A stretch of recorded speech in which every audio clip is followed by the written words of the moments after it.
2025 भर्तियों का वर्ष आज ही सुनिश्चित करें अपना सिलेक्शन और डाउनलोड करें तैयारी कर लो ऐप।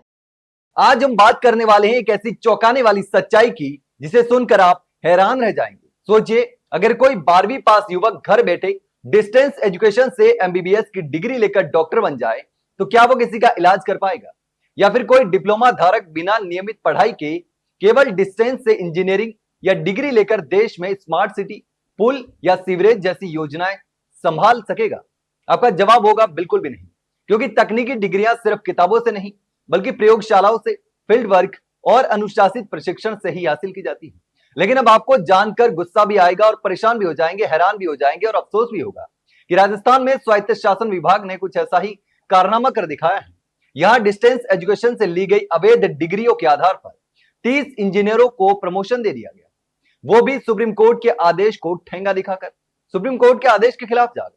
दरअसल सुप्रीम कोर्ट ने सालों पहले यह स्पष्ट कर दिया था कि 2005 के बाद डिस्टेंस एजुकेशन से ली गई कोई भी तकनीकी डिग्री मान्य नहीं होगी, ना ही किसी सरकारी प्रमोशन या नियुक्ति में इसका इस्तेमाल किया जा सकेगा। फिर भी कई कर्मचारियों ने जल्दी प्रमोशन पाने के लिए बीटेक और बीई की डिग्रियां डिस्टेंस मोड से हासिल की और विभाग ने इन डिग्रियों को आधार मानकर एईएन और एक्सीएन यानी अधिशासी अभियंता के पदों तक प्रमोशन कर दे दिया। इतना ही नहीं, जिसके पास अनुभव कम था उनके लिए भी विभाग ने नया जुगाड़ निकाल दिया। डिप्लोमा से हासिल सर्विस का 1/3 अनुभव भी डिग्री के अनुभव में जोड़ दिया। यानी मान लीजिए किसी ने डिप्लोमा के आधार पर 3 साल नौकरी की है तो उसका 1 साल का अनुभव डिग्री में जोड़ दिया गया। इस तरह बिना नियम, बिना कानूनी आधार कई इंजीनियरों को फास्ट ट्रैक प्रमोशन दे दिया गया।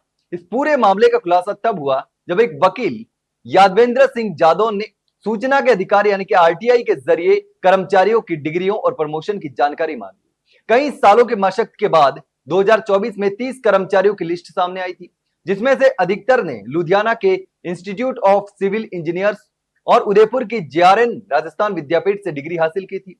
हैरानी की बात तो यह है कि कई मामलों में एक ही दिन में 2-2 सेमेस्टर की परीक्षा पास कर ली गई, जो तकनीकी तौर पर नामुमकिन है। ये वही यूनिवर्सिटीज हैं जिन्हें एआईसीटीई और यूजीसी पहले ही डिस्टेंस मोड में टेक्निकल डिग्रियों के लिए अमान्य घोषित कर चुका है। इन डिग्रियों के जरिए कई कर्मचारी 15 साल की जगह सिर्फ 4-5 साल के अनुभव में एक्सन बन गए। उदाहरण के तौर पर सूर्य प्रकाश संचेती ने 2014 में डिग्री ली और महज 3.5 साल में प्रमोशन ले लिया। वहीं सुनील व्यास, सुभाष चंद्र बंसल, ओम प्रकाश साहू जैसे अधिकारियों को भी अनुभव की कमी होते हुए प्रमोट कर दिया गया। अब सवाल यह उठता है कि जब सुप्रीम कोर्ट ने 2005 के बाद की डिस्टेंस टेक्निकल डिग्रियों को रद्द कर दिया तो स्वायत्त शासन विभाग ने इन्हें प्रमोशन में क्यों गिना, जबकि पंचायती राज विभाग ने सुप्रीम कोर्ट के आदेश के बाद ऐसे मामलों में प्रमोशन वापस ले लिए थे। और इससे भी ज्यादा चौंकाने वाली बात तो यह है कि इन डिग्रियों के लिए जिन जिन यूनिवर्सिटी से अनुमति ली गई उन्होंने कभी भी प्रयोगशाला, टेक्निकल या ऑन कैंपस ट्रेनिंग की कोई व्यवस्था नहीं की थी। फिर भी विभाग ने न केवल इन डिग्रियों को मान्यता दी बल्कि कुछ शर्तों के साथ बकायदा अनुमति भी जारी कर दी, जैसे कोई छुट्टी नहीं मिलेगी, पढ़ाई ऑफिस के बाद करनी होगी आदि। लेकिन सच्चाई यह है कि यह अनुमति ही सुप्रीम कोर्ट के फैसले के खिलाफ थी।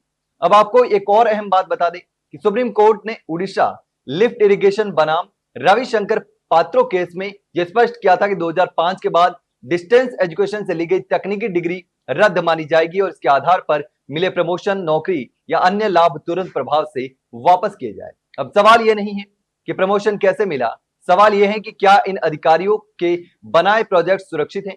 क्या उन्होंने इंजीनियरिंग की उस शिक्षा को सही तरीके से समझा भी है या फिर नहीं? क्या हम आम जनता की जान और देश के इंफ्रास्ट्रक्चर को ऐसे लोगों के हाथों में सौंप सकते हैं जिसकी डिग्रियों पर ही शक हो?